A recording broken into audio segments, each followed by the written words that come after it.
Dans Kitsour, l'écoute Moharan, page 12 dans la brochure. On était dans le passage He. Alors, on était en train de dire que faire attention aux enfants, c'est-à-dire protéger les enfants des gens qui risquent de rendre impur le souffle, le souffle saint qu'il y a dans les enfants qui viennent pour étudier la Torah. C'est-à-dire, comme Rabbi Nathan dit, comme on voit après que ces gens-là ils grandissent, c'est-à-dire quand ils ont été éduqués avec des gens qui étaient eux-mêmes un petit peu décalés, alors ils grandissent après avec beaucoup de difficultés, c'est-à-dire ils tombent dans l'hérésie, ils tombent ils perdent la émouna, etc. Tout ça à cause des gens qui leur ont enseigné des bêtises quand ils étaient petits. Et quand nous on était notre communauté, quand on était en France, alors quand nos enfants ils ont commencé à avoir l'âge d'aller à l'école, on a fait une école Breslev. Mais avant l'école Breslev, quand on a demandé ici à Rav Levi Yitzhak, il nous a dit le Ikar des enfants, c'est de les protéger. C'est pas ce que tu leur apprends. Le Ikar, c'est de les protéger. Et il dit si l'école elle est pas bien, il vaut mieux que tu les gardes à la maison. Si tu les gardes à la maison, tu leur apprends ce que tu peux leur apprendre, plutôt que de les envoyer dans une école où ils vont apprendre des choses qui vont les détruire pour leur vie entière, les massés. Alors, l'attitude ici, c'est que c'est la protection, elle est plus importante que le développement. Dans le monde, les gens ils cherchent le développement. Mais le développement sans protection, ça vaut rien du tout. Parce que si quelqu'un n'est pas protégé, et vous lui avez rentré des choses qui sont tordues, quand vous allez développer les choses qui sont tordues aussi, c'est pas que les choses bien.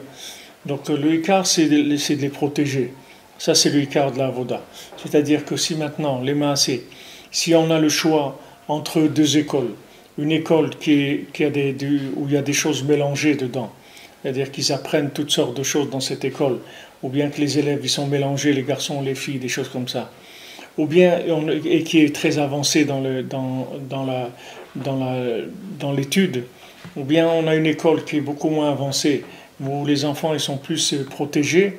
Alors il faut aller choisir la protection, c'est la première chose sur laquelle il faut s'investir, c'est-à-dire la qualité de la protection de l'endroit par rapport à l'enfant. Ensuite, on voit le développement. Si on peut avoir les deux, c'est bien, mais s'il n'y en a qu'un seul, c'est celui qui va choisir. Il faut choisir parce que l'enfant, il vient avec un souffle divin. L'enfant, il arrive déjà avec quelque chose.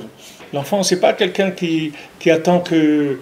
L'enfant, il n'attend pas que maintenant on lui apprenne des choses. L'enfant, il vient, il est porteur de quelque chose en lui. Et si on le laisse tranquille et on lui déforme pas le cœur et le cerveau, il va sortir de lui des choses extraordinaires. Maintenant, si en plus on peut lui apprendre des choses bien, alors c'est formidable. Mais si maintenant on va commencer à lui empoisonner sa pureté, c'est-à-dire son souffle depuis sa plus tendre enfance, comme on dit, il va grandir? Il va grandir avec des choses tordues après. C'est-à-dire le Ikar, la responsabilité, elle est toujours dans le début, elle n'est pas dans le développement. La qualité du développement, elle n'est pas importante. Et ça, les gens, ils comprennent pas ça. Parce que comme on est dans Esav, lui, il commence par la fin. C'est-à-dire, lui, il met d'abord il trace le cercle d'abord, après, il tire la flèche d'abord, et après, il trace le cercle autour. C'est comme ça qu'il fonctionne, Esav. Parce que Esav, c'est assaut. Lui, c'est l'idéalisation de l'action. Lui, ce qui compte, c'est les résultats. Donc, puisque ce qui compte, c'est le résultat, qu'est-ce qu'il fait? Il place la flèche, et après, il fait le cercle. Comme ça, il est sûr que la flèche, elle est toujours au milieu. Donc, lui, Esav, il va commencer à s'occuper de l'enfant quand déjà, il est terminé. Parce que lui, ce qui l'intéresse, c'est le résultat, là où il veut l'amener. Mais nous, c'est le contraire complètement. Nous, ce n'est pas le résultat qui nous intéresse. Nous, ce qui nous intéresse, c'est de protéger l'enfant quand il est petit, de manière à se préserver la pureté qu'il a en lui. C'est ça qui nous intéresse. Et plus on va préserver cette pureté, et plus il va devenir grand. Parce qu'après, la maîtrise de la matière, la maîtrise de tout ce qu'il y a dans ce monde, que ce soit des sciences, des mathématiques, de tout ce qu'on veut, c'est absolument rien du tout pour quelqu'un qui a du souffle divin en lui. Ça représente absolument rien. Vous verrez ici, le monde, ben, mettre les gens dans le monde, ils ne savent pas ce qu'il y a dans le monde religieux. Mais si vous voyez ici, les gens, le niveau qu'ils ont dans l'éducation des enfants, vous avez des spécialistes ici en éducation. Si vous voyez le niveau de maîtrise qu'ils ont dans la connaissance de l'enfant, c'est quelque chose de très impressionnant. De très très impressionnant. Vous voyez des jeunes, ils ont 30 ans, vous vous demandez d'où il sait tout ça, d'où il a découvert tout ça, comment il sait tout ça. Il vous dit exactement le fonctionnement d'un enfant. C'est-à-dire que vous allez voir ces gens-là, ils vous disent, voilà, un enfant, jusqu'à 9 ans, tu peux t'occuper, tu peux le maîtriser. C'est-à-dire tu peux le changer. S'il n'écoute pas, jusqu'à l'âge de 9 ans, tu peux faire en sorte qu'il va écouter ses parents. Après 9 ans, cette chose-là, on ne peut plus arranger. On passe à autre chose. Et il te donne des méthodes dans tout. Tu suis des cours, les parents y vont, ils suivent des cours de formation sur toutes les choses. Ils ont un problème à la maison, les enfants ils ne veulent pas se lever le matin par exemple. Voilà, il y a des cours pour ça, ils apprennent. Et ces gens-là, ils n'ont jamais été dans une université, ils n'ont jamais étudié de la psychologie, de la psychanalyse, rien du tout. C'est uniquement avec le souffle de la Torah, c'est tout. Ils n'ont pas du tout, ils ne sont pas rentrés dans ces chokhmot-là. Ça ne sert à rien, parce que ces chokhmot-là, toutes les sagesses du monde, toutes les sciences du monde, elles sont faites pour des gens qui n'ont pas d'âme. Elles sont faites pour des morceaux de viande. Ce n'est pas pour des gens qui ont une âme. Quelqu'un qui a une âme, il n'a pas besoin de tout ça. Il peut tout découvrir avec son âme. Il n'a pas besoin du tout de tout ça. Mais comme Esav, lui, il s'est séparé d'Yaakov, donc lui, il n'a pas d'âme. Lui, il vit comme un corps, Esav. Donc lui, il a la science du corps, c'est tout. Et même toutes les sciences que vous trouverez, même que la psychanalyse, la psychologie, la philosophie, tout ce que vous voulez, toutes les sciences du monde, ce sont des sciences du corps. Ce n'est pas des sciences qui sont de l'âme. Alors quand quelqu'un il a la maîtrise un petit peu de l'âme, c'est-à-dire qu'il a un peu d'inspiration de l'âme, toutes ces choses-là, c'est rien du tout pour lui. Parce qu'il va maîtriser le corps comme rien du tout. Ce n'est pas difficile de maîtriser tout ce qui vient du corps. Ça, malheureusement, on vit dans le monde à l'envers. Comme on vit dans la galoute de Esav, on a l'impression on a l'impression que ça fonctionne comme ça, mais c'est à l'envers. C'est-à-dire l'enfant, il a besoin d'être préservé. C'est ça ce qu'il a besoin. Le développement, c'est rien du tout. C'est absolument rien. Si un enfant il est préservé dans la pureté, l'enfant il va grandir avec une énergie spirituelle très très très intense. Cette énergie-là, elle va lui permettre de traverser tout. Vous avez un sefer qui s'appelle Sefer Abrit. Ce Sefer Abrit là, c'est un rav qu'il a écrit qui était un rav de Vilna, de Vilna, et il a pas quand il a écrit ce livre-là. Avant d'écrire ce livre, il avait perdu la vue. Et il a dit à Hachem, voilà, si maintenant je retrouve la vue, je te promets que ce livre-là, je ne signerai pas, je ne dirai pas que c'est moi qui l'ai écrit. Alors il a écrit ce livre-là. Et ce livre-là, il traite de toutes les notions scientifiques, si vous voulez, il vous parle du soleil, il vous parle de l'astrologie, il vous parle de la médecine, il vous parle des animaux, il vous parle des sens, il vous parle des 5 sens, comment ils fonctionnent, des animaux, tel animal, comment il se reproduit, des centaines et des centaines de notions que dans des domaines scientifiques. Maintenant, cet homme-là, ce rave-là, il n'a jamais été dans une université, il n'a jamais été nulle part. Mais tout ça, tout ce qu'il écrit là-bas, il l'a écrit par rapport à cette époque. Comme on voit aussi Rabbi Nathan ici, vous verrez Rabbi Nathan, il est toujours un petit peu en colère sur les gens qui enseignaient aux enfants des bêtises, parce qu'ils étaient à l'époque de la Scala. C'est-à-dire, eux, ils ont vécu à l'époque de la Scala, c'est-à-dire que c'est une époque qui a fait des ravages dans le monde religieux, c'est-à-dire qu'ils ont fait tomber beaucoup de jeunes de la religion en faisant rentrer des notions qui ont fait des problèmes. Alors, Il y avait beaucoup de... Ils étaient en guerre avec ces gens-là. Maintenant, ce Rav-là qui a écrit le Sefer Abrit, lui, il a écrit ce livre-là pour permettre aux jeunes, justement, de voir tout ce qu'ils peuvent savoir à travers la Torah, sans avoir besoin d'avoir aucune connaissance des sciences étrangères. Ils n'avaient pas besoin de ça. Ils pouvaient tout savoir à travers la Torah. Et à la fin de ce Sefer-là, il vous écrit, si maintenant tu as compris tout ce que j'ai dit dans ce Sefer, tu dois voir Eliyahu Navi, il doit être devant toi. Comme ça, il vous dit à la fin du Sefer. Il dit, si tu as compris tout ce qu'il y a dans ce livre, tu dois avoir Gilouï de Eliyahu Navi. Mais Mamash, c'est des choses très profondes qu'il explique. Mais tout, rien qu'avec la connaissance de la Torah, on n'a besoin de rien d'autre. Parce que nous, on est habitués, on vit chez Esav, on vit chez des gens qui pensent qu'ils n'ont pas d'âme. C'est-à-dire, ils pensent que leur corps, il marche, je ne sais pas, avec une pile ou avec des rayons du soleil. Je ne sais pas avec quoi ils pensent que le corps, il fonctionne. Que la vie qu'il y a dans le corps, et je ne sais pas comment ils expliquent qu'ils sont vivants. Mais en tout cas, nous, on sait que la vie, elle vient du nefesh. C'est-à-dire que la vie, elle vient de l'âme. Donc maintenant, quand vous êtes habitué à fréquenter toujours des gens qui sont que dans le corps, à la fin, vous vous habituez à fonctionner comme ça. Eux, ils ont des raisonnements. Ils font des écoles, ils font des commerces, ils font des études, ils font des trucs incroyables.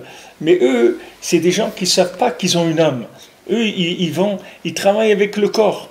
Quand Esav s'est séparé d'Yaakov, il a fallu qu'il travaille très très dur parce qu'il a fallu qu'il développe en lui tout un mode de vie qui fait fi, qui ignore l'âme, qui ignore Yaakov. Et ça, c'est très difficile parce que lui toute son existence, c'est la dépendance de Yaakov. Il est né complètement dépendant. C'est comme vous prenez un fruit et une écorce. Esav, c'est l'écorce du fruit qui est Yaakov. Yaakov, c'est le fruit. Esav, c'est l'emballage, c'est l'écorce. Imaginez-vous qu'une écorce, elle se présente comme un fruit. Ça va être très difficile pour elle de se présenter comme un fruit. Comment il va falloir qu'elle travaille pour emmener des théories et des théories et des théories pour expliquer que l'écorce, c'est un fruit. Alors comment il faut qu'elle injecte du goût dans l'écorce, comment préparer l'écorce, comment tirer de l'énergie, tout ça elle va développer. Pourquoi? Parce qu'elle s'est séparée du fruit. Alors que si elle était restée à sa place sur le fruit, elle aurait reçu toute l'énergie du fruit, elle n'aurait pas eu besoin d'aller chercher des énergies ailleurs. Puisque le fruit, c'est lui qui alimente l'écorce. L'écorce, elle protège le fruit, mais l'écorce, elle vit du fruit. C'est pas le contraire. Le fruit, il est protégé par l'écorce. Et ça, c'est la protection d'Yaakov. Mais c'est pas la vie, c'est Yaakov qui l'a, c'est pas Esav. Alors maintenant, Esav, il a développé un mode de vie, un angle de vie, qui est un angle de vie de quelqu'un, c'est-à-dire qui est les massés d'un mort vivant, puisque quelqu'un qui n'a pas d'âme, il est un mort vivant, donc il se comporte comme un mort vivant.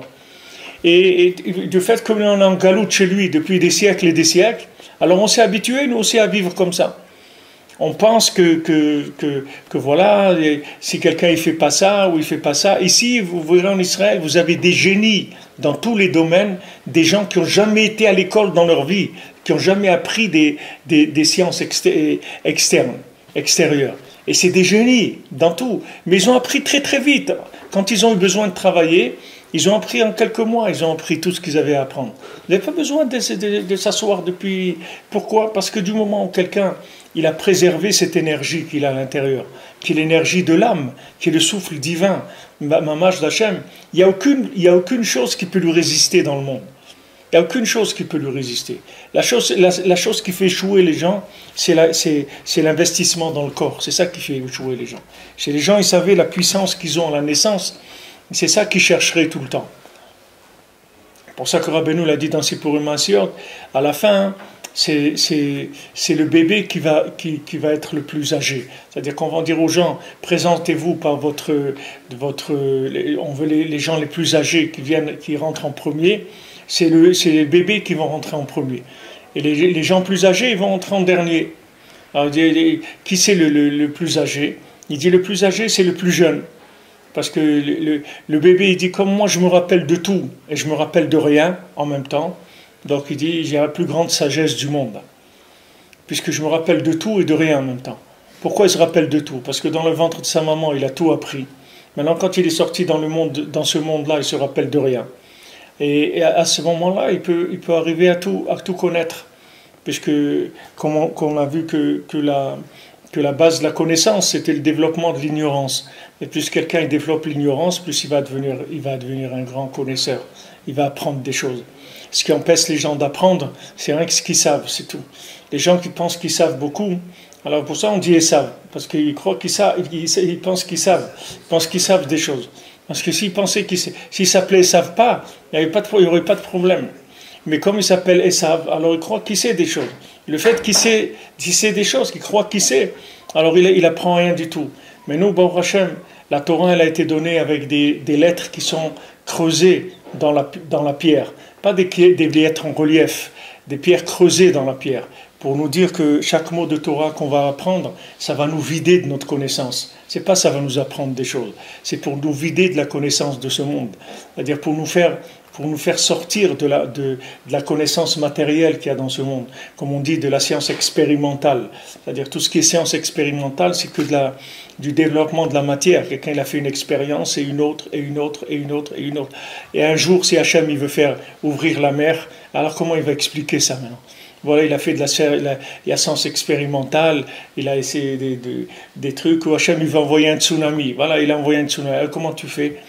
Voilà, toi qui fais de l'expérience. Alors comment ça se fait que tu ne l'as pas vu arriver? Tu ne peux pas l'arrêter, tu n'as pas prévu un truc. Tu vois bien que quand Hachem il pousse un tout petit peu et toute la science expérimentale elle tombe. Parce que la science expérimentale c'est juste une analyse, une observation des phénomènes répétitifs. Mais ce qu'ils ne savent pas, c'est que ces phénomènes répétitifs, ils sont voulus par Hachem. Si Hachem ne voulait pas ça, il n'y aurait pas... il change. Alors maintenant, il y a des sauterelles, maintenant il y a des trucs... à Toubishvat, c'était le jour où il y avait la Maca des sauterelles en Égypte. C'était le jour de Toubishvat. C'est-à-dire chaque Maca, elle vient dans un... c'était une fois par mois. Je pense qu'il y avait ça a commencé le 15 Nissan avec le Bechoron, c'est-à-dire chaque 15 du mois, il y avait une Maca. C'est-à-dire chaque plaie, elle venait une fois par mois. Maintenant, Hachem, il vient, il change. On dit, voilà, qu'est-ce que tu veux? Que les sauterelles, voilà, alors tu vas voir, il va y avoir des sauterelles, il va y avoir des grenouilles, il va y avoir ça. Hachem, il change tout le système. Alors les gens, quand ils voient ça, il faut vite qu'ils oublient ça, parce que c'est un choc dans la science expérimentale. Ça fait des trous. Maintenant, ils ont découvert, je sais pas, j'ai vu le Big Bang, le truc, ça n'existe pas. Alors maintenant, ils ont brouillé les gens pendant je sais pas combien de temps avec le Big Bang. Maintenant, le Big Bang, ça n'existe plus. Maintenant, c'est autre chose. Je sais pas ce qu'ils ont trouvé d'autre.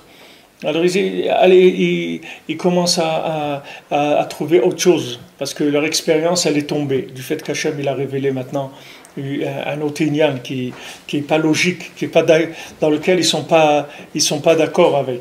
Mais Béhémet, il y a une recréation du monde en permanence. C'est-à-dire que maintenant, plus les gens ils sont dans la Emouna, plus les gens ils rentrent dans la science de l'âme, plus les gens ils rentrent dans la connexion de l'âme, plus ils vont vivre le renouveau qu'il y a dans ce monde, qui est un renouvellement extraordinaire qui se fait dans le monde. Mamash, un renouvellement chaque jour. Et ce renouvellement, il est pas chaud, on peut le voir d'après le Shulchan Aruch, d'après la Halacha, que si quelqu'un maintenant, par exemple, il a acheté un nouveau costume, alors le jour où il le met, ce nouveau costume, il fait la bracha de Baruch Hashem lekonecha olam, shechianu v'kiyemanu v'yinanu nazman hazeh, qu'Hachem nous a donné la vie et il nous a permis d'arriver à ce moment-là. On a eu un vêtement neuf.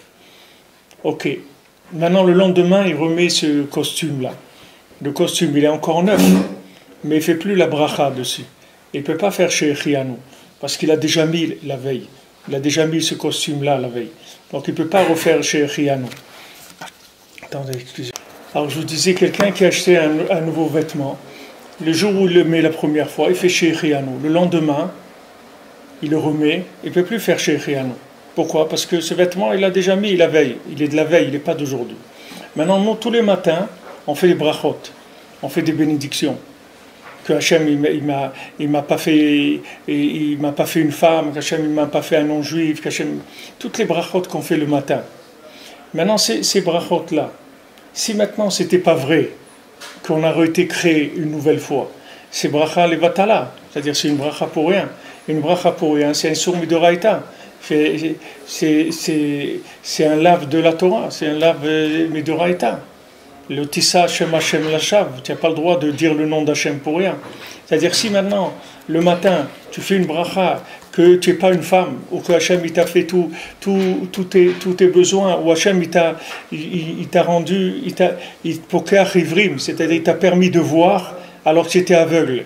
Ça veut dire que cette bracha-là, elle est d'aujourd'hui. C'est-à-dire tu l'as fait parce que ça se passe aujourd'hui. Si c'était maintenant hier ou avant-hier, tu n'aurais pas besoin. C'est-à-dire que si c'était quelque chose qui était répétitif, alors tu le ferais le jour de ta bar mitzvah, tu montes sur un podium avec un micro, tu fais toutes les brachot, et puis après c'est terminé.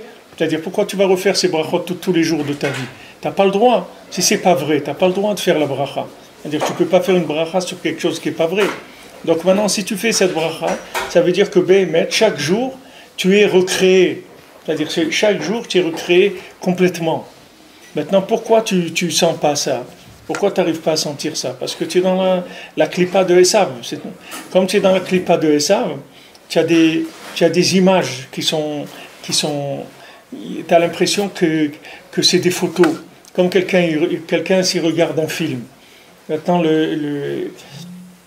un film normalement de bonne qualité, c'est un film qui fait 30 images secondes. 30 images secondes, c'est un film de bonne qualité. Chaque seconde, il y a 30 images qui passent. Ok, maintenant le Harizal, il dit que quand on dit le Yotzer, tous les jours on dit Yotzer Or ou Boré Chosher. Ose Shalom Boré Takol. C'est-à-dire chaque jour on dit qu'Hachem il est Yotzer, on ne dit pas Yatzar. On ne dit pas Yatzar à Meorot, Yatzar, il a fait. On dit il fait chaque jour. Alors le Harizal il dit Mechadesh bechol yom bechol yom tamid. Mechadesh betuvo bechol yom tamid. Il dit chaque jour Hachem il renouvelle le monde. Mais qu'est-ce que ça veut dire tamid? Tamid, il dit tamid, ça veut dire que Hachem il recrée le monde que en 1080 partie d'une minute. C'est-à-dire si vous prenez une minute, vous la divisez en tav reshpe, c'est le nombre de particules dans lesquelles Hachem y renouvelle, ça fait 1080. Vous divisez une minute en 1080, vous allez voir combien de secondes vous allez trouver. C'est même pas des secondes. Alors ça, c'est le shiur, dit le Harizal, de renouvellement du monde. C'est-à-dire le monde, il se renouvelle pratiquement chaque tiers de seconde. Tout le monde entier, il se renouvelle. Maintenant, c'est comme si vous montrez à quelqu'un un film, mais vous lui montrez en photo. Vous lui dire, voilà, regarde une photo. Après une autre photo. Après une autre photo. Il dit, bon, mais ça y est, je l'ai vu déjà. Il dit, non, tu l'as pas, regarde. Alors, la personne, elle voit qu'à un moment, le doigt de la personne, quand elle a levé sa main, elle voit la main, elle a bougé un petit peu dans la photo, encore un petit peu, encore un petit peu. Alors ça, c'est la science expérimentale. C'est-à-dire que les gens, ils voient qu'il y a un petit mouvement comme ça qui se passe dans la photo. Mais ce n'est pas une photo, c'est un film. Mais toi, tu ne sais pas que c'est un film. Toi, tu crois que c'est des photos. Tu crois que tu vois des photos, des natures mortes. Mais ce n'est pas des natures mortes. La nature, elle est vivante. C'est-à-dire que le monde, il se renouvelle sans arrêt. Et toi-même, tu te renouvelles sans arrêt. Et Rabbi Nathan, il dit que celui qui est ma'amine dans ça, celui qui est ma'amine, Behemet, qu'Hachem, il renouvelle le monde chaque jour. Alors quand il se lève le matin, il est mamash complètement nouveau. Et il dit que le soir, quand sa neshama, elle monte, toutes ces avérotes, elles sont pardonnées.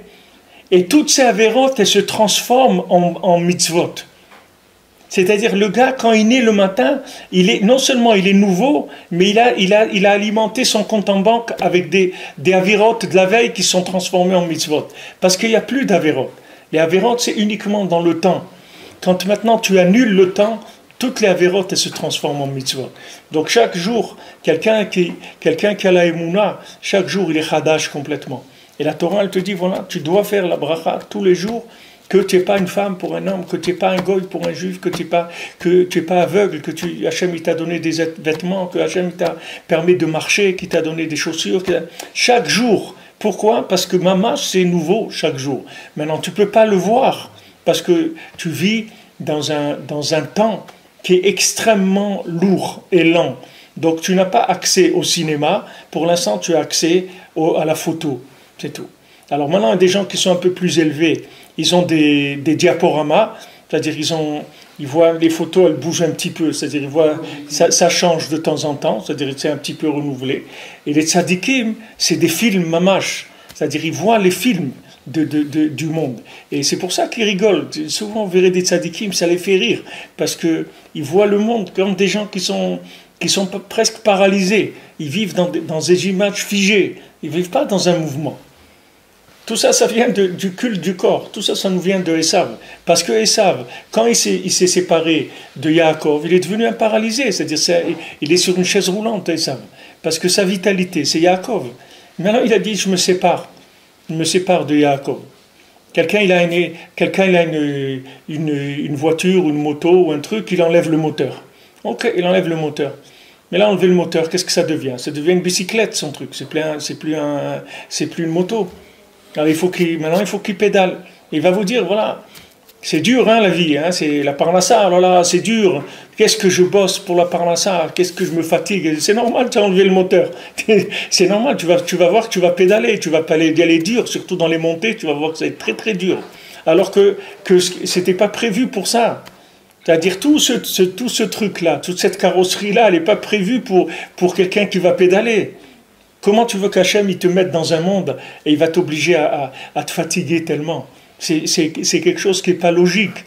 Hachem il te met ici quelques dizaines d'années et tu vas perdre 80% de ton temps à ne rien faire. Il va te rester 20% de ton temps et comme 80% tu as été complètement déjà détruit par la fatigue, les autres 20% tu as à peine le temps de récupérer pour retourner encore dans les 80%. Mais c'est pas possible qu'Hachem il ait fait un système comme ça. Si tu réfléchis un petit peu, tu vois qu'il y a quelque chose qui ne marche pas dans cette conception de la vie. Et ça ne marche pas.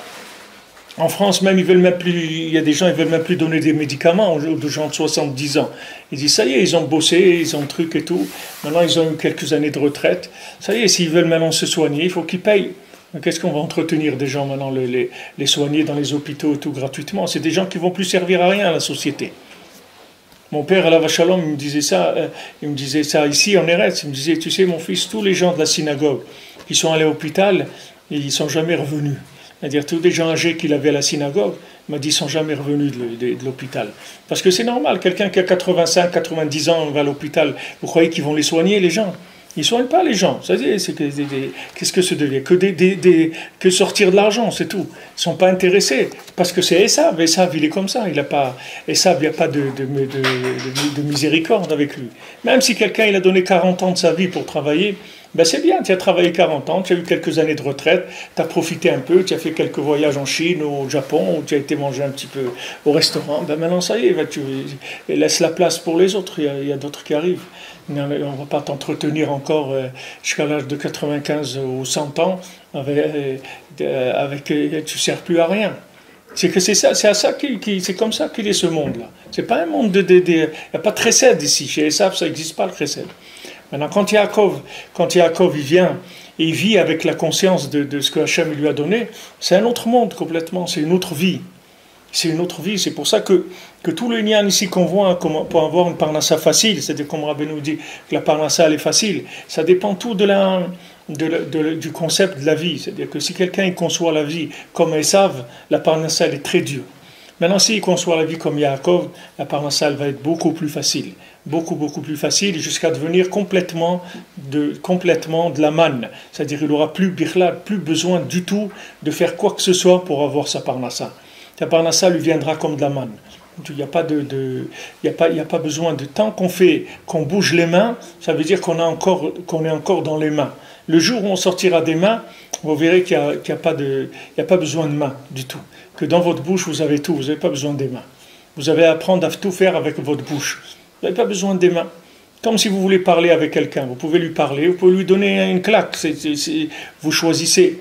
Maintenant, si vous lui donnez une claque, il risque de vous en donner une autre, ou peut-être ça peut mal se terminer. Mais si vous parlez, vous allez voir que ça existe le langage, et qu'on peut parler, qu'on peut faire des choses en parlant. Maintenant, pour tout, c'est pareil, et bifrat pour la parnassa.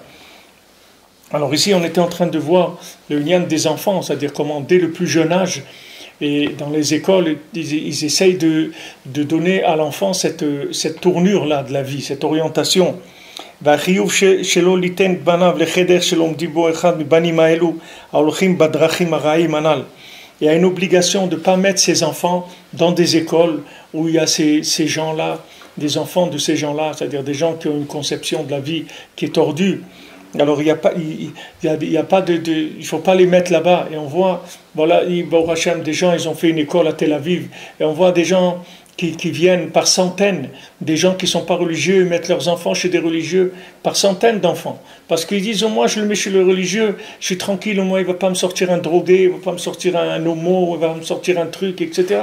Au moins ça on a déjà assuré. Après qu'est-ce qui va devenir et tout, on verra. Mais au moins on le sauve déjà, on sauve les meubles, comme on dit. Au moins déjà on a sauvé ça. Alors il dit Rabbi Nathan qu'il y a une obligation de ne pas mettre ses enfants dans ces écoles-là. Il y a des gens qui sont tordus, qui sont éduqués par des gens qui ont la tête complètement à l'envers. ולומדים חוכמות חיצוניות ולשונות אפילו במקום אחר, כי אסור להתחבר עמהם כלל. Rabbi Nathan il dit qu'il ne faut pas s'unir avec ces gens-là du tout parce que c'est dangereux. Alors Vav, Rabbi Nathan il dit, nous tzrichim, page 12, passage Vav, deuxième colonne en bas, nous tzrichim lizaher bezaken, sheshachach talmudo machmat onso lechabdo. Alors maintenant, Rabbi nous rapporte là-bas dans la Torah qu'il faut faire attention à une personne âgée qui a oublié son étude, parce qu'il a eu malgré lui, c'est-à-dire c'est pas qu'il a fait des choses pour oublier son étude, c'est que la vie elle a fait qu'il a eu des difficultés, qu'il a oublié son étude. Et par le kalvot qu'on lui donne, on va annuler chez lui l'oubli et son âme, elle va se révéler. B'chinat zikaron la Torah. C'est-à-dire ça, c'est la mémoire de la Torah. Venit batlim hadinim ve'achashrut. Et à ce moment-là, les dinim, la rigueur et l'obscurité, elles s'annulent. Venimshar or v'chasadim ve'chaim ve'chokhmot Torah ba'olam. À ce moment-là, il y a de la bonté, de la lumière, de la vitalité qui vient de la chokhmat la Torah, qui vient dans le monde. Ki shoresh Torah ou kavod Hashem itbarach. Parce que la racine de la Torah, c'est le kavod d'Hachem. Comme je katouv, l'echvodi barat iv. Akadosh Baruch Hu dit, j'ai créé le monde pour mon honneur. B'amru chachmenu zal, en kavod de la Torah. Chamim, ils ont dit dans Pirkei Avot, le seul kavod qui existe, l'honneur, c'est la Torah. Alors ici, la notion d'honneur, bien sûr, on l'a dit quand on a étudié la Torah elle-même, là on est dans le Kitsur, mais la notion d'honneur qu'on parle ici, c'est pas comme on dit des salamalek, c'est pas ça de quoi on parle ici. Honneur ici, quand on parle honneur, ça veut dire révélation, ça veut dire connaissance d'Hachem. C'est-à-dire que, qu'est-ce que ça veut dire Hachem, il a créé le monde pour son honneur? C'est pas pour qu'on lui fasse des salamalek, qu'on se prosterne à lui. Hachem, il n'a pas besoin qu'on se prosterne à lui, il n'a pas besoin de nos salamalek. Hachem, il a des millions et des millions d'anges qui chantent pour lui sans arrêt et qui sont recréés et qui brûlent pour lui et qui disparaissent et qui sont recréés. Hachem, il a des choses extraordinaires qui sont bien plus impressionnantes que ce qu'il y a dans ce monde. Mais Hachem, il a créé ce monde pour qu'on le connaisse, c'est parce qu'il veut nous faire du bien. Comme il veut nous faire du bien, il veut qu'on le connaisse. C'est-à-dire que dans ce monde matériel, on arrive à dépasser le corps et à dépasser la conception matérielle pour trouver le spirituel. Et à ce moment-là, on aura des récipients pour pouvoir aller beaucoup plus haut dans la connaissance d'Hachem.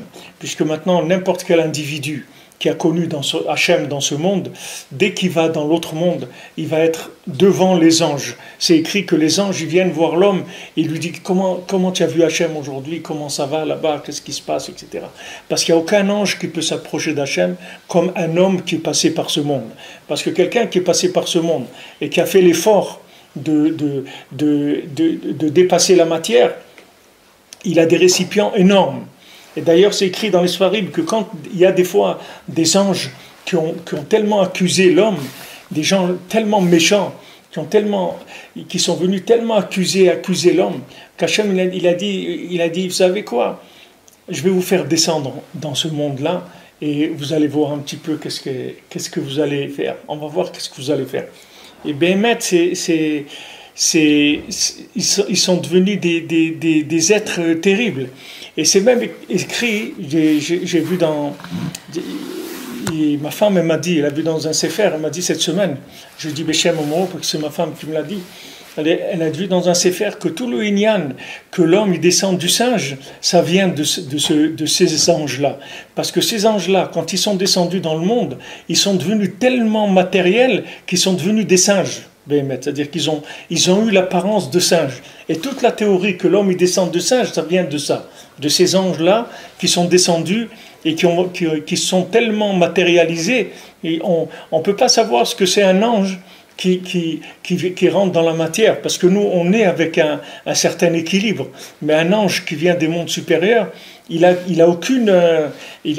c'est-à-dire c'est one way, c'est-à-dire il n'a pas du tout les deux côtés. C'est-à-dire il sait que rentrer dans la matière, parce qu'il n'a pas les deux côtés. Donc ils sont devenus même âge des monstres, des créatures terribles. Bilam, c'est d'eux qui sont venus. Pardon? L'enseignement, il est venu de ces deux anges-là, Bilam, Paro, tout ça. Les trucs de la sorcellerie, c'est de ces deux anges-là. Bilam et Paro, je ne sais pas. Je ne sais pas. En Asie, en Amazonie, là-bas, dans je crois. Ouais, c'est possible.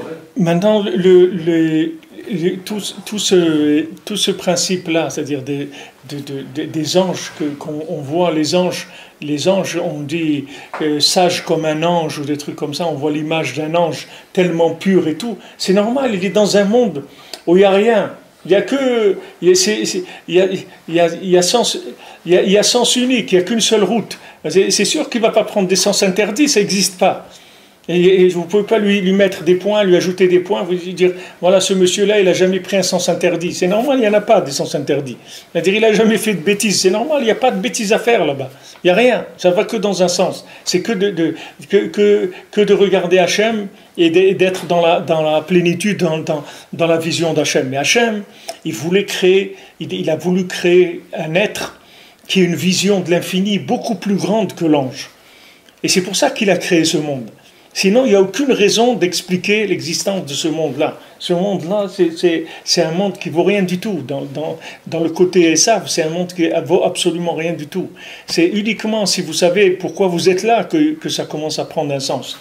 Alors maintenant, plus on va arriver à raffiner l'approche de la matière pour pouvoir découvrir la présence d'Hachem dans la matière, plus nos récipients ils vont être grands pour arriver dans le monde supérieur, à nous rapprocher de l'infini sans disparaître, sans brûler. Parce que sinon l'individu il disparaît. C'est-à-dire en se rapprochant, il y a des anges, il y a un groupe d'anges qui disparaît. Quand on dit les séraphins en français, les séraphins, ça vient des séraphim. Séraphim, ça vient ça vient de nisraf, ça vient de brûler. C'est-à-dire l'isrof, c'est brûler. Les séraphim, c'est des anges qui sont brûlés. Il y a certains anges qui se rapprochent d'Hachem à une certaine distance où ils brûlent. Et quand ils brûlent, ils disparaissent, ils sont recréés. Il y a d'autres qui sont recréés. Mais eux, ils disparaissent. Mais Hachem, il veut pas. Hachem, il veut que l'homme, il le connaisse de façon beaucoup plus grande qu'un ange. Et qu'il profite de cette lumière et qu'il ait vraiment un plaisir éternel de la connaissance d'Hachem. Pas comme certaines religions qui présentent le monde futur comme étant un monde de plaisir, encore plus des poubelles plus grandes que les poubelles qu'il y a ici. Ici, il peut avoir 2 ou 3 poubelles, là, on va lui donner 70 poubelles quand il va arriver de l'autre côté. C'est-à-dire, c'est ça ils font rêver les gens en leur disant, là-bas, tu vas avoir des poubelles extraordinaires. Mais qu'est-ce que tu veux que je fasse avec ces poubelles-là? Déjà ici, ces poubelles-là ne m'intéressent pas. Qu'est-ce que tu vas me dire que je vais avoir ça là-bas? Mais je ne veux pas aller alors. Ça ne m'intéresse pas, ton monde futur. Regardez la conception des gens, qu'est-ce qu'ils ont du monde futur. Que le monde futur, Keilou, c'est un super Olamazé. C'est ce monde-là, mais en super. C'est-à-dire qu'au lieu d'avoir 4 salles de cinéma, tu en as 40, tu en as 400. Tu peux garder 20 films en même temps. C'est ça le monde futur. C'est rigolo comme conception. Vraiment, c'est vraiment enfantin, quoi. Il y a quelque chose qui est pas sérieux là-dedans. Mais la femme et l'homme, ils se retrouvent ou là-bas? Pardon? La femme et l'homme qui étaient dans ce monde, ils se retrouvent ou là-bas, si je ne me trompe pas, c'est ça? Mais quel rapport avec ce que je vous dis? Dites-moi. Il n'y a pas de problème. C'est ça? Roméo et Juliette, ils se sont retrouvés là-bas. Il n'y a pas de problème. Il n'y a pas de problème.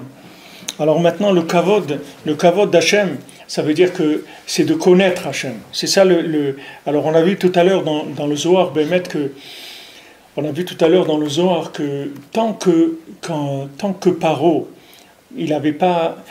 Le Zohar, il dit que Paro c'était le roi du monde. D'accord? Paro, c'était le roi de tous les rois du monde. C'est-à-dire, tous les rois du monde, ils étaient soumis à Paro. Comme maintenant, si vous prenez les États-Unis. C'est-à-dire que tous les pays sont soumis à Paro. Tous les pays étaient soumis à Paro. Maintenant, qui c'était le prêtre de Paro? C'était Yitro. Yitro, c'était le prêtre de Paro. C'est-à-dire que maintenant, Paro, c'était le roi. Et Yitro, c'était le prêtre. C'est-à-dire que Paro, si on veut, c'est l'État, et Yitro, c'est l'Église. C'est-à-dire c'est le clergé, c'est le côté de la religion, le côté religieux.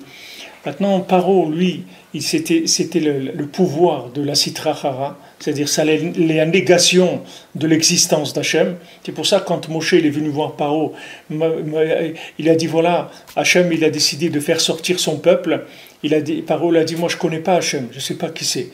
Alors va-t'en et laisse-moi tranquille avec ces histoires. Donc Paro c'était quelqu'un qui était coffert dans l'existence d'Hachem, c'est-à-dire lui il ne voulait pas reconnaître l'existence d'Hachem. Et Yitro, c'était son shamash, c'est-à-dire celui qui le servait. C'est pour ça que Yitro, il faisait toute la avodah zara du monde. C'est-à-dire que Yitro, c'était pas que quelqu'un qui allait dans les cultes, c'était quelqu'un qui était un maître de tous les cultes. C'est pas qu'il allait faire les cultes, c'est que lui, c'était un évêque, comme si vous dites un pape, mais de toutes les religions du monde. C'est-à-dire il était le maître dans toutes les religions du monde. C'était quelqu'un de très très fort. Donc maintenant, quand Hachem, il a fait tomber Paro et son peuple, et que Paro, il a dit, Hachem a tzaddik, Hachem c'est lui le tzaddik, Hachem il a raison, En kadosh k'Hachem, il n'y a pas comme Hachem, Micha mocha, ba'elim Hachem, qui est comme toi Hachem? Tout ça, il a dit Paro, il a reconnu Hachem. Quand Paro, il a reconnu Hachem, son serviteur, c'est-à-dire celui qui lui amenait l'énergie religieuse, qui était Yitro, lui aussi, il a lâché et il est revenu vers le Ham Israël. C'est-à-dire, il s'est rapproché du Ham Israël. Une fois que Yitro s'est rapproché du Ham Israël et que Paro il est tombé, c'est là où on a eu le Matan Torah. Si Yitro il s'était pas converti, il n'y aurait jamais eu le don de la Torah. Parce que tant que Yitro il se convertissait pas, il n'y avait pas assez. Si vous voulez, c'est comme les voix à l'Assemblée pour voter une loi. Tant qu'il n'y a pas assez de voix, la loi elle passe pas. C'est pas maintenant, on n'est pas en train de voir si la loi elle est vraie ou elle n'est pas vraie. Maintenant, on voit combien de gens ils vont voter pour ça. C'est ça qui va faire que la loi elle est vraie ou elle n'est pas vraie. Maintenant, il y a des voix qui passent au Parlement. Et le Parlement, il dit ça, non. Ou ça, oui. Il y a une majorité qui disent oui. Cette loi, elle devient effective. Maintenant, s'il y a un nombre plus petit, cette voix, elle passe. Mais ça n'a rien à voir avec la vérité. C'est quelque chose de. C'est une question de pouvoir. C'est tout. Maintenant, tant qu'il y avait Paro dans le monde, et Paro qui dominait tous les rois, et qui avait Yitro, c'était impossible qu'Hachem y donne la Torah. C'est pour ça qu'on est descendu en Égypte, c'est-à-dire on est descendu en Égypte pour que Paro il s'accroche sur nous, c'est-à-dire qu'il nous rende esclaves chez lui. Maintenant, en nous rendant esclaves chez lui, il a provoqué le désir de l'âme juive de sortir de cette oppression-là de Paro. Donc on a crié vers Hachem. Quand on a crié vers Hachem, Hachem il a dit, puisque maintenant il fait ça à mes enfants, donc maintenant je vais m'occuper de lui. Mais maintenant je veux me révéler en Égypte. C'est pour ça qu'Hachem il a dit, j'envoie personne en Égypte, c'est moi-même qui m'occupe de Paro. Moi je m'occupe personnellement de Paro. Et même quand Paro il a dit ça y est, arrêtez, Hachem il a dit non, on n'arrête pas, on continue. On va te faire des plaies encore, et des plaies, jusqu'à que mon nom il se révèle en Égypte. Une fois que son nom s'est révélé en Égypte, c'est écrit, les ont dit que tous les autres rois, Nivhalu Alufé Edom, on dit dans la Shira, tous les rois de Edom, tous les autres rois aussi, ils sont tombés. Ils ont dit, oh là là, si lui il a lâché et tout, c'est-à-dire qu'il n'y a plus rien à faire. Si c'est lui qui lâche, on a tous intérêt à lâcher, parce qu'on n'a pas la force, nous. Si lui, Paro, il a lâché, tous on lâche. C'est-à-dire, tous les rois, ils sont tombés. Et après que la royauté de Sitrachara, qui était Paro, elle est tombée, alors toutes les religions aussi, qui étaient représentées par Yitro, elles sont tombées. Et Yitro s'est rapproché du judaïsme. Quand il y a eu ce niveau-là de connaissance d'Hachem, qui était assez évident, la Torah est descendue dans le monde. Mais avant ça, il n'y avait pas de Torah possible. C'est-à-dire la Torah, elle était faite pour des gens, des élites du monde, des chercheurs qui étaient passés à travers les galouillantes et toutes les tavotes de ce monde, etc. Des gens comme Avraham, comme les Avot, qui étaient des gens, des chercheurs qui étaient de très haut niveau. Mais d'établir des lois, c'est-à-dire de donner 613 mitzvot et les 7 mitzvot de Bnei Noach, ça, il fallait qu'il y ait une soumission totale de la royauté de Sitrachara. Quand il y a cette soumission-là, ça y est, il y a eu la Torah qui est venue. Alors maintenant, nous personnellement, chacun, c'est la même chose. Chacun en lui, il a Paro, il a Yitro, il a tous ces gens-là, ils sont chez lui. Chacun, il a ça en lui. Rabbi nous dit, Paro, il est dans... Paro, c'est la Shon, c'est la Shon Oref. Paro, c'est les lettres de Oref. Oref, c'est la nuque. La nuque, Paro, il est dans la nuque. Et Béhémet, il empêche la parole de passer. C'est-à-dire que tout le tikkun qu'on fait, quand Rabbeinu dit ici que Rabbeinu parle du shochet et de la shrita, c'est-à-dire de tout l'abattage rituel, tout le lien de la shrita, c'est ce tikkun-là, de cette clipa de Paro. Parce que Paro, il se trouve dans la nuque et il asphyxie, c'est-à-dire il empêche la parole de sortir. C'est-à-dire il étouffe la personne de manière à ce que la parole ne sorte pas. Qu'est-ce que veut dire que la parole ne sorte pas? C'est-à-dire qu'ils ne prennent pas conscience qu'il y a un pouvoir dans la parole.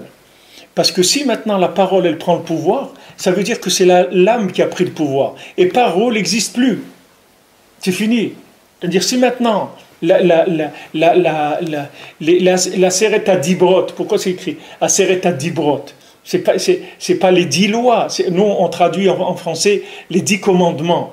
Mais ce n'est pas 10 commandements, c'est 10 paroles. Ce n'est pas 10 commandements. Ça, c'est déjà conçu par... C'est déjà un résultat quand on dit commandement. Mais Béhémet, c'est 10 paroles. Les 10 commandements, en hébreu, on dit Aseret Adibrot, ça veut dire 10 paroles.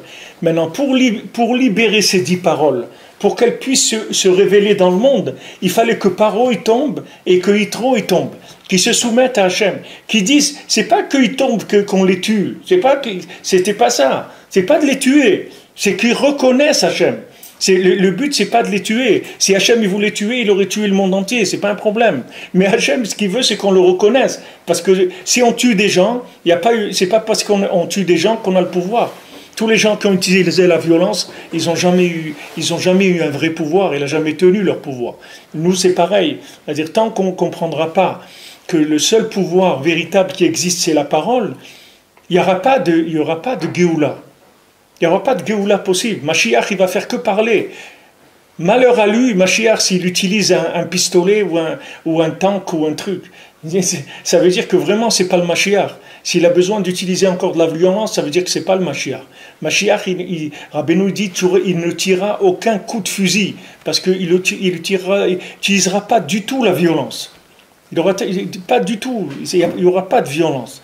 Maintenant, nous, on doit éliminer le Paro et le Yitro qui est en nous. C'est-à-dire, en nous, il y a Paro, c'est-à-dire qui a le pouvoir sur nous, qui nous empêche de parler. Et Yitro, c'est celui qui nous vend. il nous vend toutes les idolâtries des gens qui sont muets, c'est-à-dire des gens qui n'ont pas découvert la force de la parole. Alors Yitro, il vient et il leur vend ses pacotilles, c'est-à-dire il leur vend, il dit viens faire ça, ouais, tu vas faire de l'argent, tu vas gagner, tu vas acheter, tu vas avoir une maison à Miami, tu vas avoir un truc, et les gens ils courent derrière lui. Et il dit mais attends, mais je vais avoir une maison à Miami, mais un jour je vais la laisser cette maison. Ça, tu me le dis pas dans le contrat. Pourquoi tu m'écris pas ça dans le contrat? Pourquoi quand tu veux me vendre une maison à Miami, tu me dis pas que je vais mourir un jour et que je vais la laisser et qu'après mes enfants ils vont se disputer pour savoir qui est-ce qui la prend? Tu me l'as pas mis ça dans le programme. Alors là où il amène, il amène dans des bêtises qu'il arrive à lui vendre parce que Paro il le tient par la nuque, c'est-à-dire parce que le Paro il le fait ignorer la puissance de la parole. Si quelqu'un connaissait la puissance de sa parole, pas la parole de Esav, la parole de Yaakov, c'est-à-dire la véritable parole de l'âme, jamais il utiliserait ses mains. Parce qu'il n'y a pas besoin d'utiliser les mains. Du tout, du tout. Il n'y a besoin d'aucune rigueur. Il n'y a aucune rigueur du tout. La parole, elle est convaincante. La parole de l'âme, c'est une parole qui est convaincante. Il n'y a pas besoin de se battre et d'imposer, de rien du tout. La parole de l'âme, c'est quelque chose qui est évident. C'est quelque chose qui est évident dans le monde. Quand maintenant, l'âme, elle arrive à s'exprimer, alors ça y est, c'est la Géoula. Alors Rabbeinu, il amène ici dans plusieurs étapes, que ce soit au niveau de l'enfant, du souffle de l'enfant, ou que ce soit au niveau qu'on a vu de la tzedaka. C'est la même chose, on a dit que la tzedaka, c'était l'expression du ta'anit, c'est-à-dire que si maintenant quelqu'un il a jeûné, mais que le jeûne qu'il a fait pour faire baisser l'intensité de son corps, ça lui a pas amené de la tzedaka, c'est-à-dire l'envie de faire de la tzedaka, l'envie de donner, alors le jeûne il lui a servi à rien, parce que le jeûne il doit entraîner il doit avoir comme conséquence de vouloir donner, parce que comme on a expliqué que le contraire du jeûne c'est la consommation, c'est de prendre. Alors maintenant quand on a jeûné, normalement le résultat, on dit le salaire du jeûne, c'est la tzedaka. Ça veut dire que c'est le salaire du jeûne, c'est la tzedaka. Ça veut dire ce qu'on donne comme salaire à quelqu'un qui a jeûné, c'est qu'il a envie de faire la tzedaka. Pourquoi? Parce que comme il a diminué son corps, il a diminué le désir de consommer et de prendre, et maintenant il a envie de donner. Alors ça c'est au niveau de la tzedaka, comme on a vu du corps et la tzedaka. On a vu aussi, Rabbeinu l'a parlé au niveau des enfants, et Rabbeinu parle aussi au niveau de la shrita, c'est-à-dire de l'abattage rituel. C'est tout ça, tous ces éléments-là, ils fonctionnent dans le même principe. C'est-à-dire que c'est la libération de la parole. C'est tous ces éléments, c'est les mêmes. C'est que à des tikkunim différents. Mais tout c'est pour libérer la parole, c'est-à-dire faire prendre conscience à l'homme qu'il a une possibilité de parler, qu'il n'est pas obligé de bouger ses mains, que les mains c'est pour des muets. Comment on fait pour des sourds-muets? Vous voyez à la télévision, alors il y a quelqu'un qui parle avec les mains pour leur faire comprendre. C'est pareil dans le monde. Quand les gens ils parlent avec les mains, ça veut dire que Béhémet, ils reconnaissent qu'ils sont muets. Alors le monde de Esav, c'est un monde de muets. C'est un monde de gens qui ne savent pas parler. Ils ne savent pas que ça existe, la parole. Alors, tous les tikkunim que nous on fait, c'est pour libérer la parole. Maintenant, quand Hachem, il fait tomber Paro, mais pourquoi il fait tomber Paro? Grâce au cri que nous, on a fait dans l'esclavage. Parce que tant qu'on était bien dans l'esclavage, il n'y a pas de problème. Hachem, il laisse faire. Tant que quelqu'un, il est bien, là où il est, Hachem, il ne va pas le sortir. Tant que quelqu'un, il ne se sent pas bien dans la galoute, Hachem, il ne va pas le sortir. Quand les gens vous demandent, mais pourquoi je dois monter en Israël? Je ne comprends pas. Pourquoi vous voulez que je monte en Israël? Mais monsieur, on ne veut pas, nous, vous monter en Israël. C'est-à-dire, on voudrait bien vous monter en Israël, mais on ne veut pas que vous vous sentiez obligé de monter en Israël. Il faut que vous ayez envie de ça. Mais si vous êtes bien là-bas, il faut rester. Il y a pas 80% des Juifs, ils sont restés en Égypte, ils ne sont pas sortis. Il n'y a que 20% qui sont sortis. C'est-à-dire que maintenant, il y a des gens qui ont ressenti, comme ils disent dans la blague, il y a comme un malaise. C'est-à-dire il y a des gens qui ont dit, il y a comme un malaise ici, il y a quelque chose qui ne marche pas.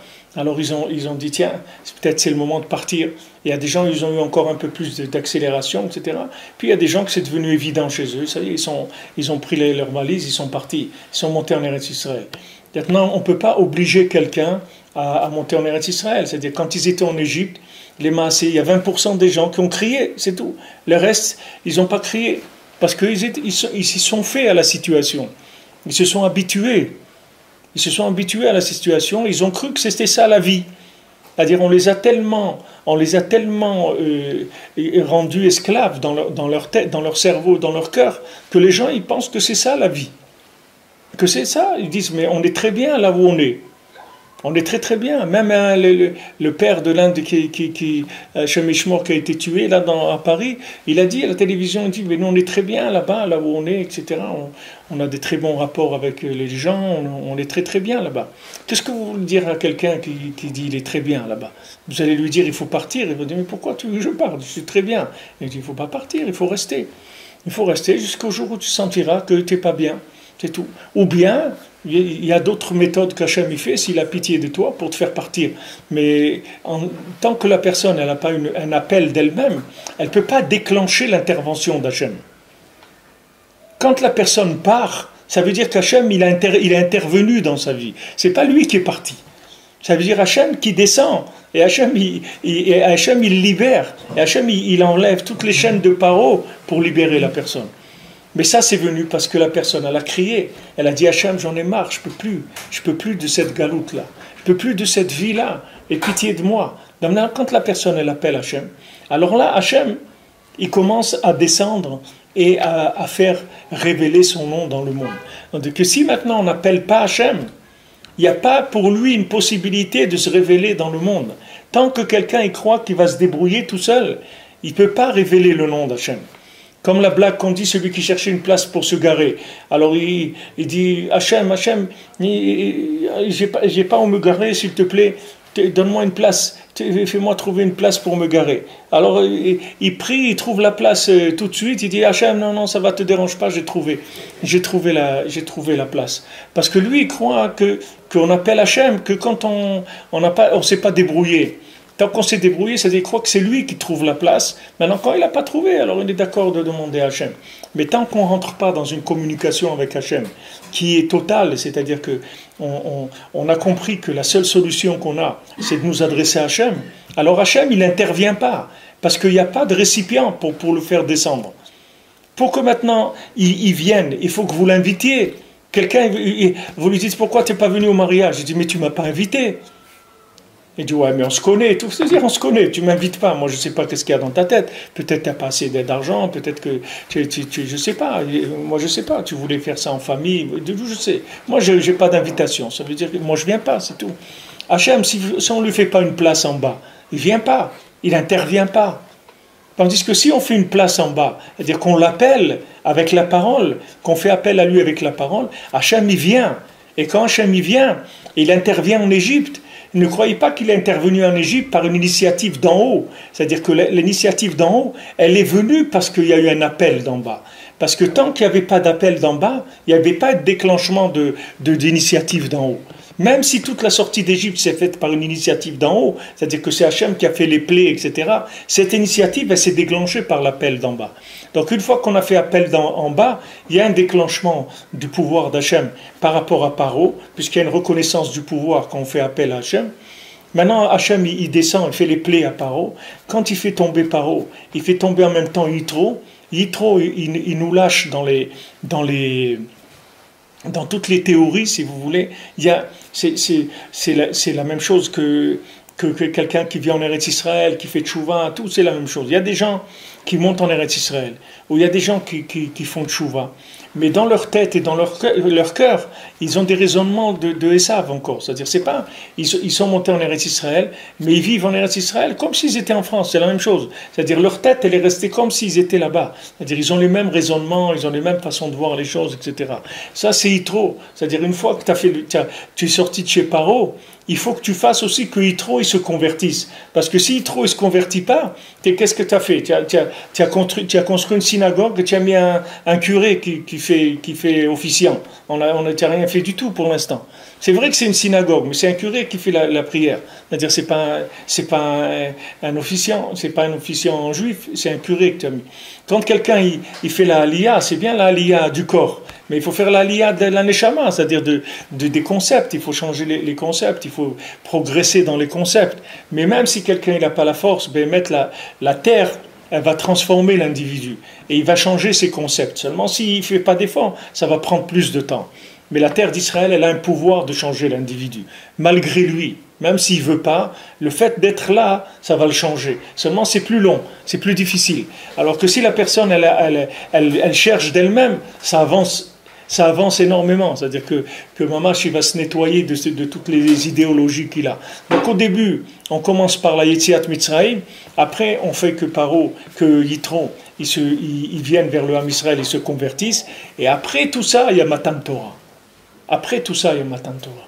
C'est-à-dire le Matan Torah, il n'est pas avant tout ça. C'est vrai qu'Hachem, tout ce qu'il fait, c'est parce qu'il dit, comme ils vont recevoir la Torah, etc., alors je leur fais tous ces bienfaits à l'avance, parce que je sais qu'ils vont recevoir la Torah. Mais le but de recevoir la Torah, on n'y arrive que si on passe par cette méthode-là. Si quelqu'un il conçoit la Torah, c'est-à-dire sans s'être libéré du pouvoir de Paro et des concepts de Yitro, c'est pas de la Torah. C'est une Torah qui est comme qui est une Torah de Esav. C'est pas de la vraie Torah. Pourquoi maintenant le christianisme ils ont fait quelque chose qui ressemble à la Torah? Pourquoi ils ont copié la Torah? Pourquoi ça manque des idées, des choses à faire? Ils peuvent trouver, au lieu de dire la Pâque, ils ont besoin d'apprendre de dire la Pâque, n'importe quoi d'autre, l'ascension, des trucs. Pourquoi ils ont besoin de copier? Pourquoi ils ont besoin de Jérusalem? Pourquoi il y a besoin de tout ça? Ils peuvent aller ailleurs, ils ne peuvent pas aller, je ne sais pas, à Katmandou, n'importe quoi, qu'ils fassent là-bas des trucs. Et au lieu de faire des choses qui ressemblent au judaïsme, ils peuvent faire des choses qui ressemblent à rien, des créations, de tout. Mais non, c'est pas ça qui les intéresse. C'est pas ça qui les intéresse. Eux, ce qui les intéresse, c'est une déviation de la chose. C'est-à-dire que c'est une conception de la Torah, mais qui est revue par Esav. C'est pour ça que ça s'appelle Nouveau Testament. C'est-à-dire quelqu'un il vient, il fait un Nouveau Testament. Il dit, mais attends, mais il y a un testament. Vous voulez? Non, on a fait un nouveau maintenant. Qu'est-ce que c'est? Pourquoi on a besoin d'un nouveau? On n'a pas besoin d'un nouveau. On a celui que Hachem nous a donné. Pourquoi tu veux faire un nouveau? Non, maintenant c'est des trucs modernes, c'est-à-dire que c'est des trucs modernes.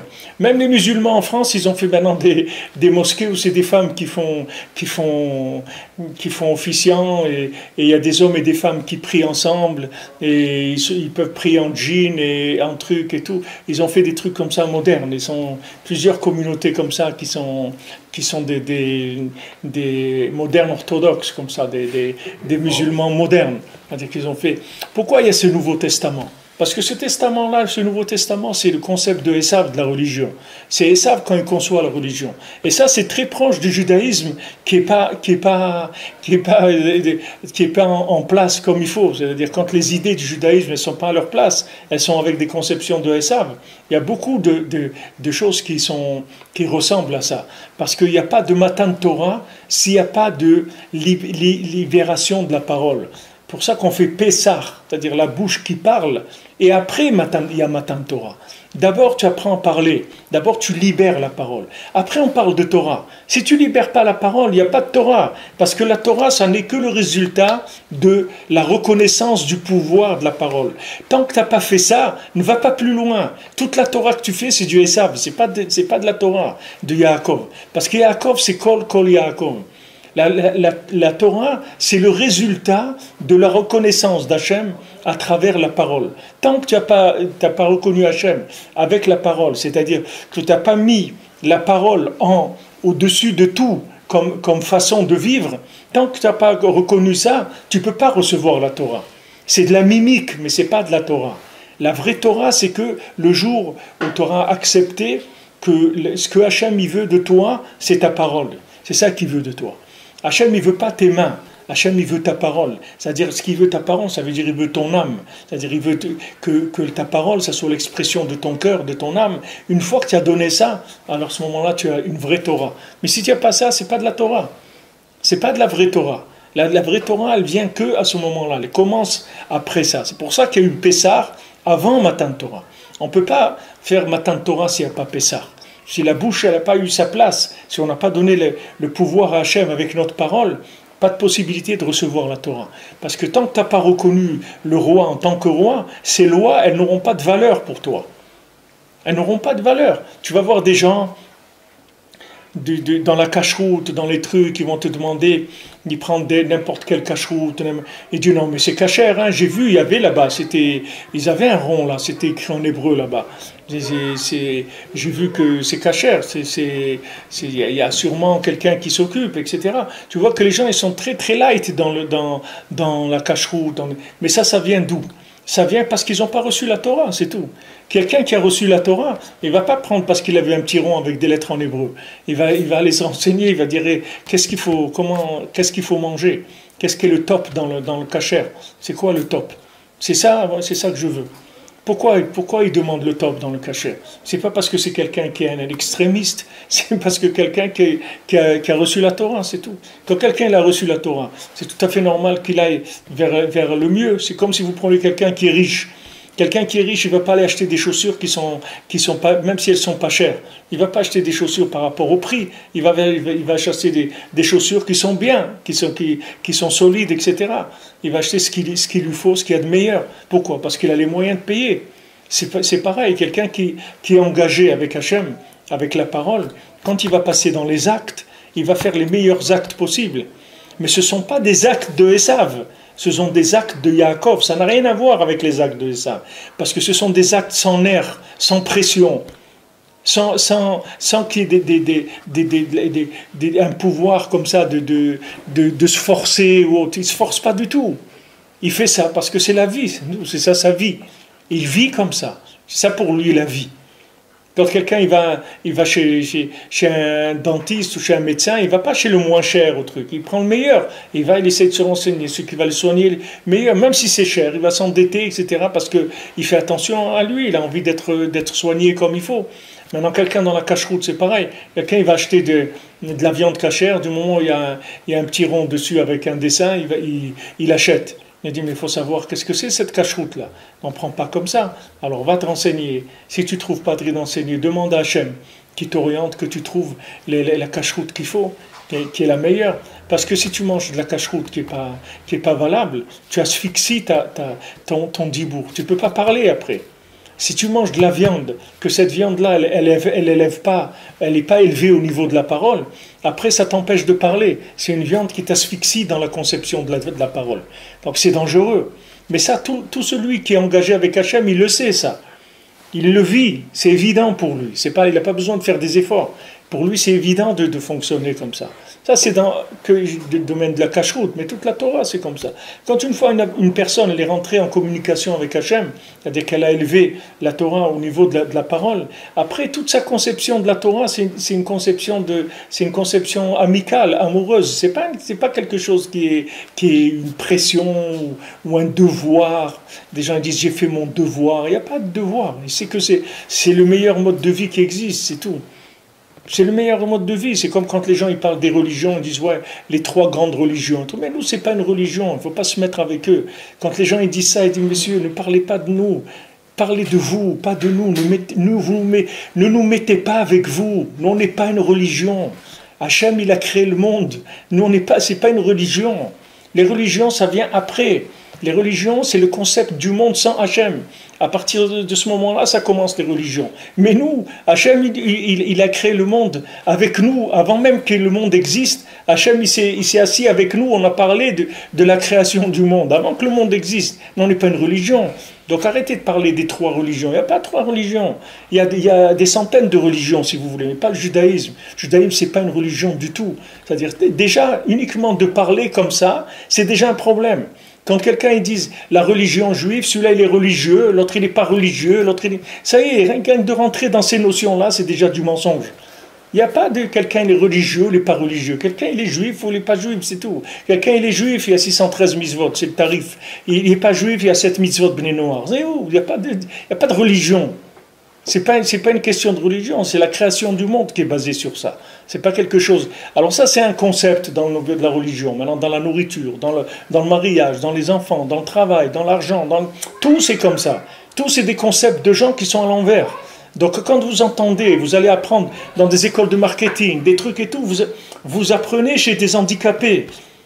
Alors maintenant, quand vous apprenez chez des handicapés, vous ne pouvez pas fonctionner comme il faut. Parce que lui, il est obligé de combler son handicap avec beaucoup de choses. Il y a beaucoup de choses qu'il va être obligé de mettre en place pour combler son handicap. Et vous quand vous vous trouvez là-dedans, vous ne comprenez pas ce qui se passe. Maintenant, si vous avez eu la chance que vous avez une âme qui a un peu de force, alors vous arrivez à jeter tout ça et à sortir de là. Mais sinon, vous êtes obligé de plonger. Comment vous allez faire? Comment vous allez faire? Vous ne pouvez pas concevoir que c'est autrement que comme ça. On dit, mais c'est pas possible, mais c'est comme ça. Qu'est-ce que dire, c'est comme ça. Qui est-ce qui a dit que c'est comme ça? Si le sadique il a dit que c'est comme ça, c'est comme ça. Si Hachem il a dit c'est comme ça, alors oui. Mais si des gens ils ont fait, c'est pas parce qu'ils ont fait beaucoup de choses. La Torah nous dit, tout ce qu'il a fait, Esav, c'est de la paille. Tu verras qu'un jour Yaakov il va venir, il va jeter une étincelle, et cette étincelle, Yosef il va venir, il va mettre une étincelle, elle va brûler toute la maison de Esav. Il ne restera plus rien de Esav. Parce que tout ce que tu vois, c'est de la paille. C'est pas vrai. C'est pas basé sur quelque chose de vrai. Donc ne va pas apprendre chez lui ni des conceptions, ni du mariage, ni de l'éducation, ni de la parnassa, ni de l'argent, ni de l'amour, ni du manger, ni de l'habillement, ni du sport. Et tout ça, c'est pas chez lui, il ne faut pas t'approcher de lui pour ça. Parce que lui, tout ce qu'il fait, c'est par rapport aux handicapés. C'est quand vous avez des Jeux Olympiques pour handicapés, vous n'allez pas aller apprendre là-bas le sport. C'est fait pour les handicapés, c'est pas fait pour des gens qui sont normaux. Ça c'est pareil, c'est vous faire des gens qui ont une conception du monde vue par en bas, en ignorant qu'il y a une connexion avec en haut. Donc c'est comme si vous voulez quelqu'un jouer avec un téléphone où il n'y a pas de réseau dedans. Vous n'allez pas faire comme lui. Vous n'allez pas chercher à éteindre le réseau pour faire comme lui. Lui, il n'a pas de réseau, il fonctionne avec un téléphone, il joue, il l'utilise comme machine à calculer, ou pour faire des photos, ou des trucs comme ça, c'est tout, mais ce n'est pas un téléphone, Birlal. Tout est conçu comme ça. Donc tout est à revoir, c'est-à-dire que, et ce n'est pas difficile de revoir tout ça, c'est rien qu'avec le dibour, c'est tout. De donner la place à la parole, d'honorer la parole, de lui donner le pouvoir. Et du moment où on donne le pouvoir à la parole, je donne le pouvoir à Hachem.